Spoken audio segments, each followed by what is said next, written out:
Hi friends, the book for today is All Quiet on the Western Front by Erich Maria Remarque. Erich Maria Remarque. All Quiet on the Western Front. Its literal meaning in German translation is Nothing New in the West is a novel by a German veteran of World War I. World War I. The book describes the German soldiers' extreme physical and mental stress during the war and the detachment from the civilian life felt by many of these soldiers upon returning home from the front. The novel was first published in November and December 1928 in a German newspaper and later in book form in late January 1929. The book and its sequel, The Road Back 1930, were among the books banned and burned in Nazi Germany. All Quiet on the Western Front sold 2.5 million copies in 22 languages in its first 18 months in print. In 1930, the book was adapted as an Academy Award-winning film of the same name, directed by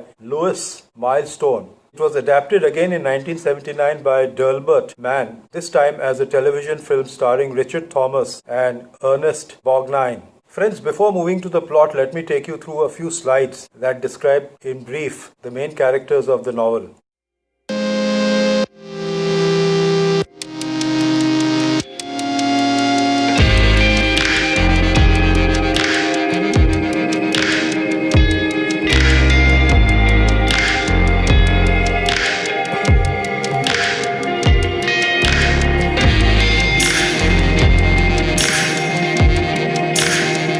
I hope the slides were useful, friends. Now let me take you through the plot. The book tells the story of Paul Baumer, who belongs to a group of German soldiers on the Western Front during the World War I. The patriotic speeches of his teacher, Kantorek, had led the whole class to volunteer for military service shortly after the start of the World War I. He didn't have any experience when going to the war, but he still went in with an open mind and a kind heart.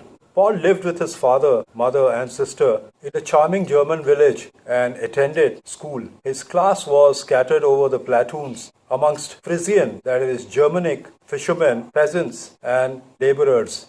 Paul Baumer arrives at the Western Front with his friends and schoolmates named Lear, Muller, Kropp, and a number of other characters. There they meet Stanislaus Kat Zinski, an older soldier nicknamed Kat, who becomes Paul's mentor. While fighting at the front, Baumer and his comrades have to engage in frequent battles and endure the treacherous and filthy conditions of trench warfare. At the beginning of the book, Remarque writes, this book is to be neither an accusation nor a confession, and least of all an adventure, for death is not an adventure to those who stand face to face with it. It will try simply to tell a generation of men who, even though they may have escaped its shells, were destroyed by the war. The book does not focus on heroic stories of bravery, but rather gives a view of conditions in which the soldiers find themselves, the monotony between battles, the constant threat of artillery fire and the bombardments, the struggle to find food, lack of training of young recruits, lower chances of survival, and the overarching role of random chance in the lives and deaths of the soldiers are described in detail.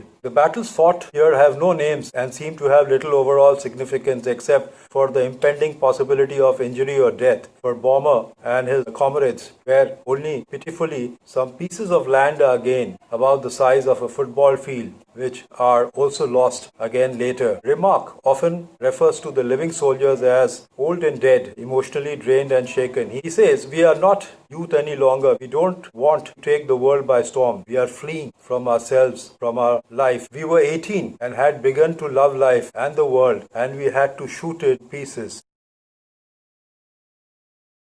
Paul's visit to his home highlights the cost of the war on his psyche. The town has not changed since he went off to war. However, he finds that he does not belong to here anymore. It is a foreign world. He feels disconnected from most of the townspeople. His father asks him stupid and distressing questions about his war experiences, not understanding that a man cannot talk of such things. An old schoolmaster lectures him about strategy and advancing to Paris, while insisting that Paul and his friends know only their own little sector of the war but nothing of the big picture. Indeed, the only person he remains connected to is his dying mother, with whom he shares a tender yet restrained relationship. The night before he is to return from leave, he stays up with her, exchanging small expressions of love and concern for each other. He thinks to himself, "Ah, mother, how can it be that I must part from you? Here I sit, and there you are lying. We have so much to say, and we shall never say it." In the end, he concludes that he ought never